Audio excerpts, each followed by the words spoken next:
வாழைக்காய் பஜ்ஜி செய்கிறதுக்கு நான் முதல்ல வாழைக்காயை இப்படி தோல் எல்லாம் நீக்கிட்டு ரொம்ப தின்னாக ஸ்லைஸ் பண்ணி வச்சுருக்கிறேன். இதுக்கு ஒரு பேட்டர் தயார் பண்ணலாம். அதுக்கு 1 கப்பு கடலை மாவு எடுத்துருக்கிறேன், 2 டீஸ்பூன் அரிசி மாவு, சில்லி பவுடர் 1 டீஸ்பூன்,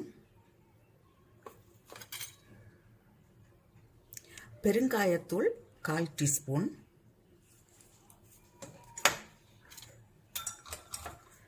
இதுக்கு தேவையான அளவு சால்ட்டு,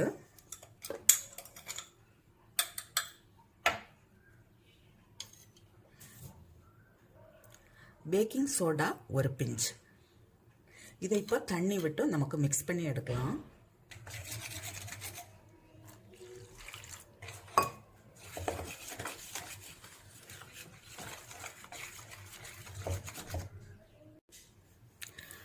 கட்டிகள் எதுவும் இல்லாமல் இந்த பதத்துக்கு நம்ம கரைச்சி வச்சுக்கலாம். இப்போ ஆயில் சூடாக்க வச்சுட்டு பொரிச்செடுக்கலாம். இப்போ ஒவ்வொரு பீஸாக இப்படி எடுத்து இதை இப்போ ஃப்ரை பண்ணி எடுக்கலாம்.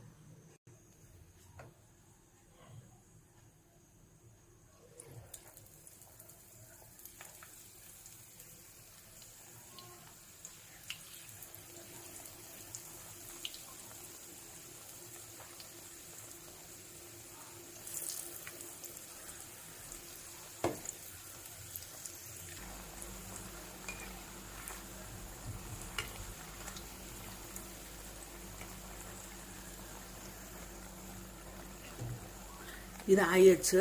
நான் இதை இப்போ எடுக்கிறேன். இதே போல் நமக்கு எல்லாம் செய்துட்டு பார்க்கலாம்.